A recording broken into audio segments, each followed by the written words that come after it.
Philosophy has long been faced with a problem.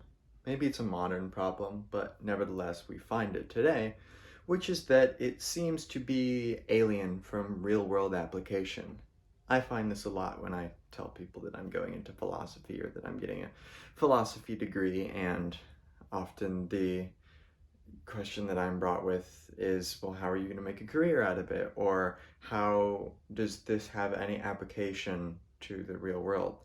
People see something like engineering or something in the medical field or law, and they see it as something that has a lot of real-world application. But philosophy has interesting intersections with all of those. Within all of those fields, ethics is a very important thing. I think of ethics boards in hospitals that kind of worry about, should you maybe end someone's life prematurely if they're okay with it, euthanasia or something like that? Or is that outside of our hands? And of course, in law, philosophy is very involved. Recently, the Supreme Court of the United States came out with some decisions that have sparked a little bit of controversy. One of those being over affirmative action, and stating that, at least in a particular case, affirmative action is unconstitutional and that it violates the Equal Protection Clause of the 14th Amendment. Now, you may all hear this and think this is great, but not really know what affirmative action is. If you don't know what it is, this video is definitely for you. And if you think you know what it is, this video might be for you as well, because I myself am only partially educated on this, but I may be able to give you some interesting ideas that might shift your perspective around. And this video is in large part aimed at showing us that philosophy, especially in the political spectrum, can be very applicable to the real world. You've got arguments of communism versus capitalism or socialism, or liberalism versus conservatism, or pro-life versus pro-choice, and all of these have philosophical backings behind them that a lot of people have argued about for a long time. We might hear terms like Marxism in the political discourse today. Marx, of course, is a philosopher and also, an economist and a political theorist, but he was certainly a philosopher. Whether or not you want to say he was a good one or not is up to personal interpretation. But nevertheless, philosophy sees an interesting interchange with the real world when we get into political philosophy, because it touches our lives so directly. And affirmative action is one of these important undercurrents that bring into question the role of liberty, of race, and discrimination in the modern world.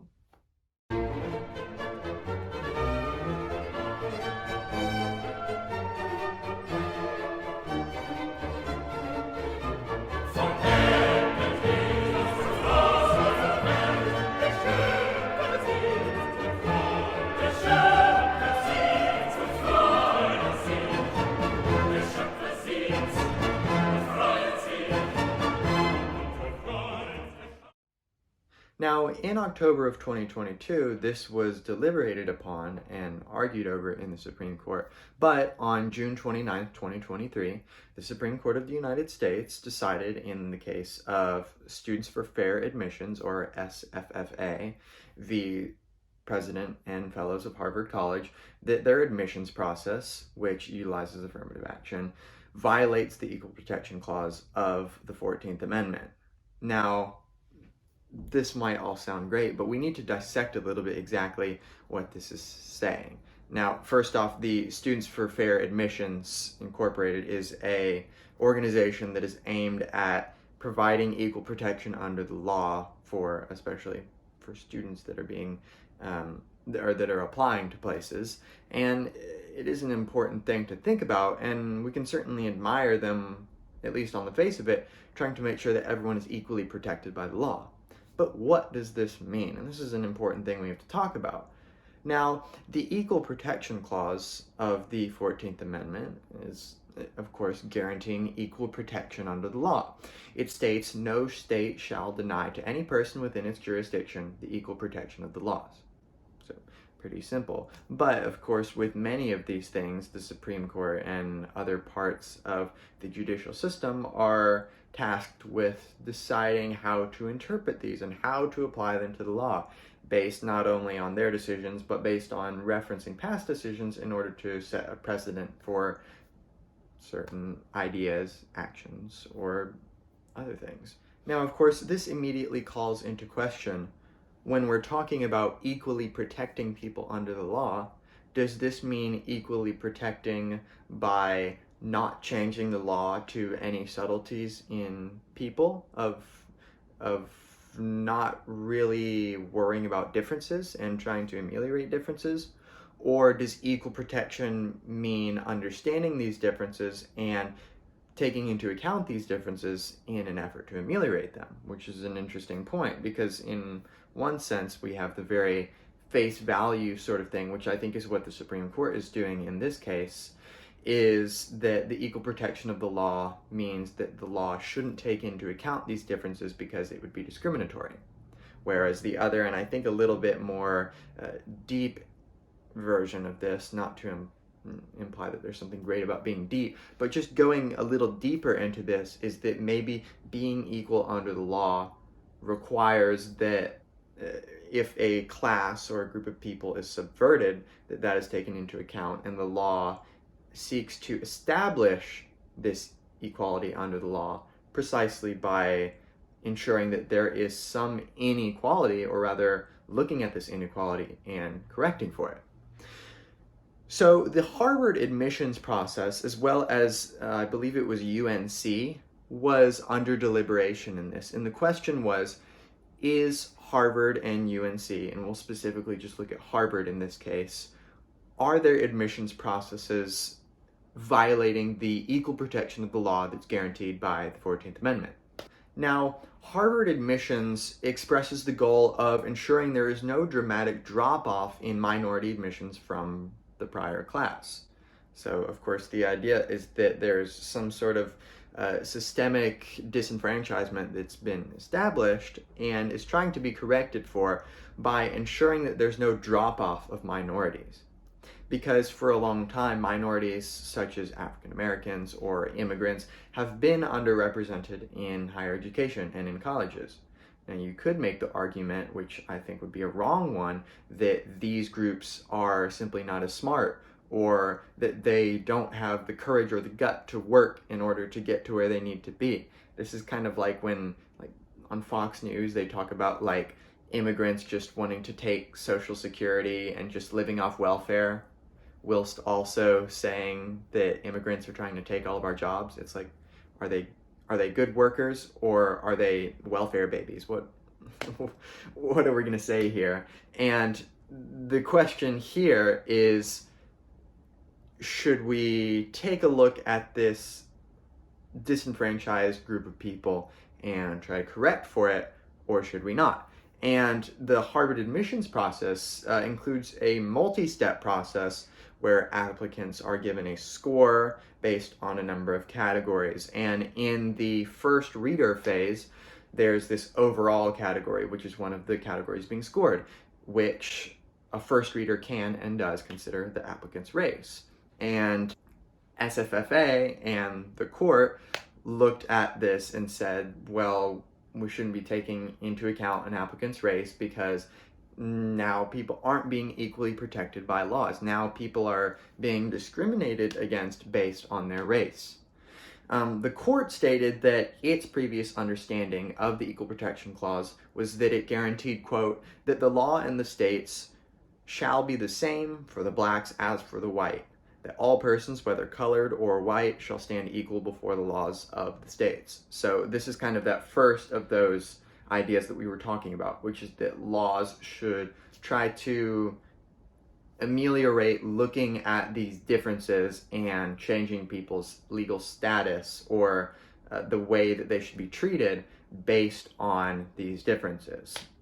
The court acknowledges that this precedent, based on the aforementioned interpretation, has been neglected in the past leading to what they called state-mandated segregation, which, I mean, you think of Jim Crow, or they even go on to state that this court played its own role in that ignoble history, allowing in Plessy v. Ferguson the separate but equal regime, not doctrine, but regime that would come to deface much of America. So this kind of grinded my gears a little bit, but I guess technically speaking, it is a fair equivocation. But what's going on is in Plessy v. Ferguson, there was a separate but equal doctrine established, which is, that people should be equal, but they should be separate, namely the races, which is one of these cases of state-mandated segregation that they talk about. And here the court is equating Plessy v. Ferguson with affirmative action or other forms of what they call state-mandated segregation. Now, this kind of picture that we've painted based on how the Supreme Court has interpreted this case brings into question what exactly affirmative action is. The stuff that we normally talk about when we're talking about affirmative action is with regards to admissions processes and stuff like this. But it's a lot larger than this one simple aspect. If I could give a definition of affirmative action, I'd say that it seeks to bring up certain minority groups who have experienced oppression or disenfranchisement, both political and social, in an effort to allow for equal opportunities. In the case of these admissions processes, they establish the treatment of people and the action associated with people based off of race. But there are other ways of using affirmative action, and I think of FAFSA, which is the Free Application for Federal Student Aid. This is what students who are going into college have to, most of them, even if they're not going to take out loans, have to apply for in order to get any kind of student aid money or grant money from the government based on their expected family contribution, their EFC, which if you're someone who's recently gone through the college admissions process, can be quite crazy. There are some people with EFCs of 0 and some people with EFCs in the hundreds of thousands of dollars. So it ranges a lot. And the idea is that people are given different amounts of financial aid based on their expected contribution from their family, which of course is determined by inputting some of your tax information and your income information, and in a sense treating people differently based on their based on their economic status. So based on how much money they're making, they're going to be getting a different amount of money from the government.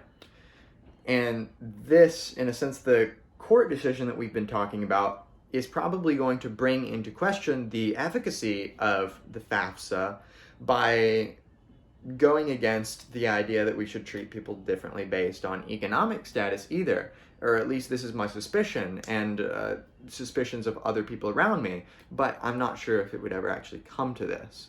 With a larger sketch of affirmative action going on here, we need to take a look at the arguments in a bit more detail, because in a sense, we might understand what affirmative action is, but you probably see one way or the other on this pretty clearly, and it might be difficult to see the other side of this very clearly and be able to come to a more informed decision on affirmative action.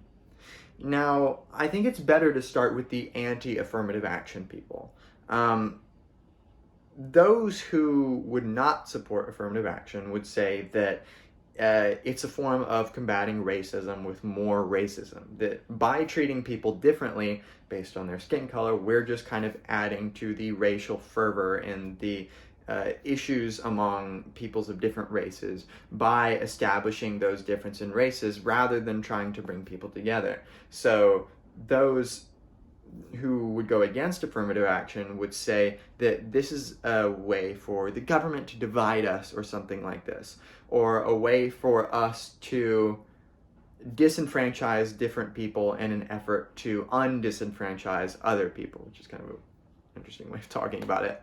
But the pro-affirmative action people would say that people who are historically disadvantaged, like Black people or Latinos or immigrants in general, or people from underrepresented countries, if treated equally by the law in the manner that the court and SFFA intends, would be permanently disenfranchised, and they wouldn't be able to attain the means to have the equal opportunities in the pursuit of life, liberty, and the pursuit of happiness, which of course is a big goal of the American legislative system writ large, or at least what it claims to be searching for and trying to protect.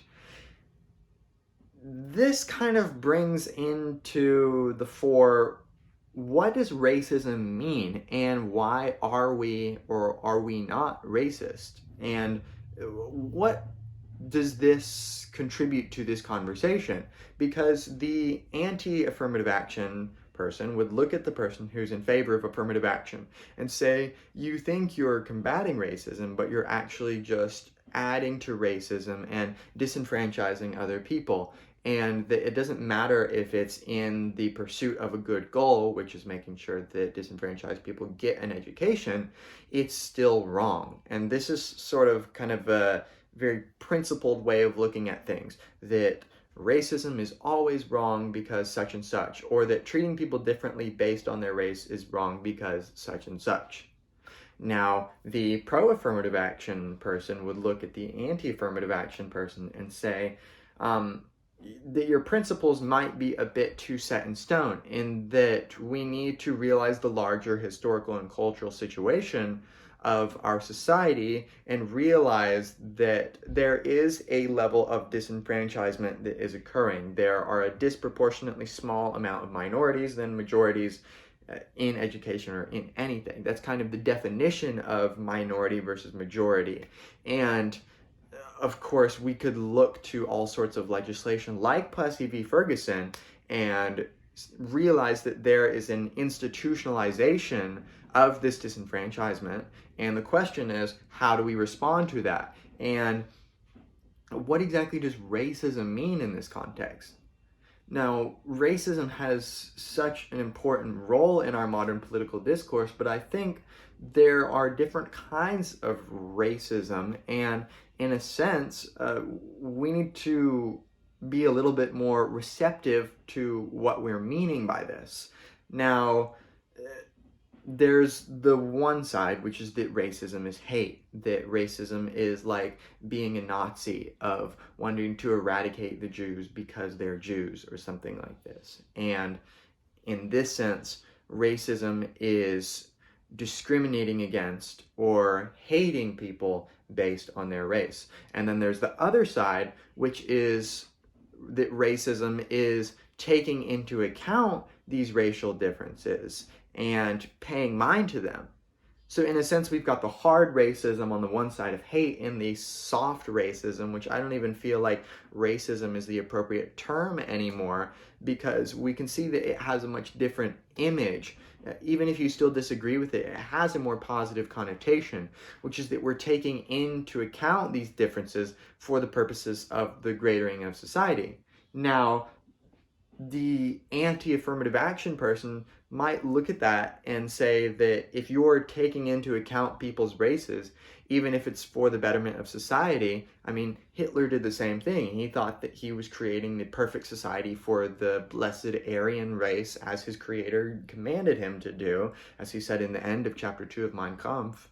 And he sought to treat people differently based on their race, namely to demean and diminish some people's value in the face of the Aryan race. And the anti-affirmative action person would say that this is a clear sign that this is wrong in all cases.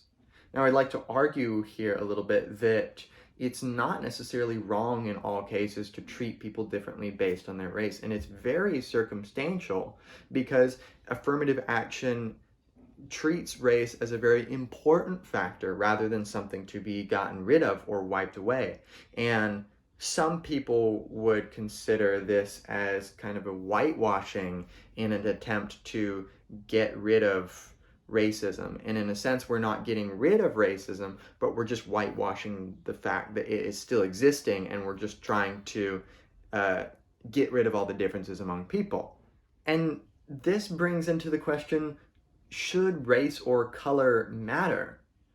One may say, no, we should be colorblind, that race shouldn't matter at all, and we should treat people equally based on, the contents of their character, like Martin Luther King Jr. said. Or we could say, yes, race and color do matter because there is a disenfranchisement that has occurred. And if we try to ignore this by all of a sudden just treating people equally under the law by getting rid of affirmative action, we're not getting rid of racism. We're just getting rid of the historical fact that it's there, or the historical consciousness that it's there. Now, we've still got people that are in a different situation and that now don't have the means to rise up, and this consciousness or this need to change this has been eliminated by the court's decision to deliberate as such, or our society's opinions with regard to this. Now, this is kind of the cheeky part where I tell you what to think, or rather give you kind of a broad statement of, if you think this way, you should think this way.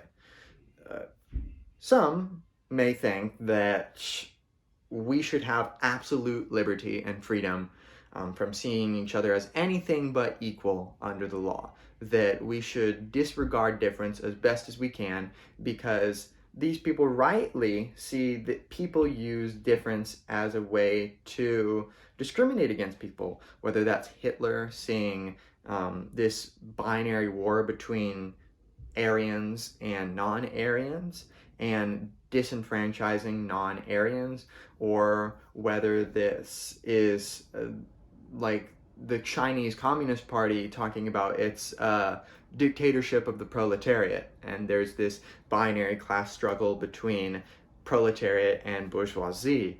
And someone may look at instances like this and say that no, we should get rid of looking at people's differences because this is going to divide us and it leads to bad things in the past.